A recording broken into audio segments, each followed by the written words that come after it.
కల్తీనే issue ఇంకా మండలిలో రగులుతూనే ఉంది. వైసీపీ కూటమి నేతల మధ్య మాటల యుద్ధం కొనసాగుతూనే ఉంది. ఈ నేపథ్యంలో ఇవాళ కూడా లడ్డూ కల్తీపై ఒకరిపై ఒకరు తీవ్ర ఆరోపణలు చేసుకున్నారు.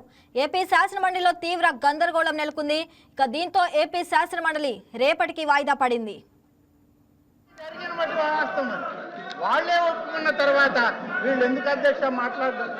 అసలు అధ్యక్షుడే ఒప్పుకున్నారు, నాటి టీటీడీ అధ్యక్షుడే ఒప్పుకున్నారు కల్తీ జరిగిందని. వీళ్ళు ఒప్పుకోరు. అధ్యక్ష ఇవాళ చూస్తే అధ్యక్ష, నిన్న మండలిలో మంత్రి అచ్చెన్నాయుడు చేసిన వ్యాఖ్యలపై వైసీపీ అభ్యంతరం తెలిపింది.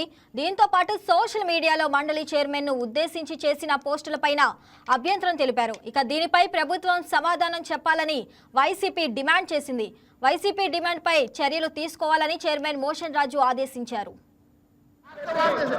సమాచారాన్ని ఇవ్వాల్సిన బాధ్యత ఇవాళ ఈ ప్రభుత్వానికి. కల్తీ వైవి సుబ్బారెడ్డి గారు చెప్పారు అధ్యక్ష, కల్తీ జరిగిన మాట వాస్తవం. ఆయన తర్వాత వచ్చిన కరుణాకర్ రెడ్డి గారు చెప్పారు అధ్యక్ష, ఈ కల్తీ జరిగిన మాట వాస్తవం. వాళ్ళే ఒప్పుకున్న తర్వాత వీళ్ళు ఎందుకు అధ్యక్ష మాట్లాడతారు? అసలు అధ్యక్షుడే ఒప్పుకున్నారు, నాటి టీటీడీ అధ్యక్షుడే ఒప్పుకున్నారు కల్తీ జరిగిందని. వీళ్ళు ఒప్పుకోరు. అధ్యక్ష ఇవాళ చూస్తే అధ్యక్ష, సత్యాలతో ప్రజల్ని చేస్తాను అధ్యక్ష. నేను ఎప్పుడు అటెండ్ చేస్తున్నారు అధ్యక్ష.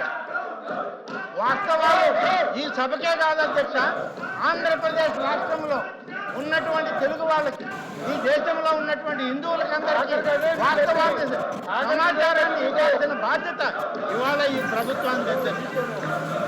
కల్తీ నెయ్యి నిజమేనన్న గోమర కరుణాకర్ రెడ్డి అన్యమత ప్రచారానికి ప్రోత్సాహం ఇచ్చినటువంటి ఆనాటి జెరూసలేం బస్సు టికెట్లు వాళ్ళు నాయకులు అధ్యక్ష. తిరుమల ఆచారాలను ధిక్కరించినటువంటి నాటి ముఖ్యమంత్రి వీళ్ళ అధ్యక్షుడు జగన్మోహన్ రెడ్డి దేవదేవుని చూడటానికి వెళ్ళేటప్పుడు అక్కడ ఆచారం ఉందంటే ఆచారాన్ని పాటించాల్సిన అవసరం లేదని చెప్పి. Please subscribe to YK TV Network. Please subscribe to YK TV. Please watch YK News. Don't forget to subscribe YK News channel.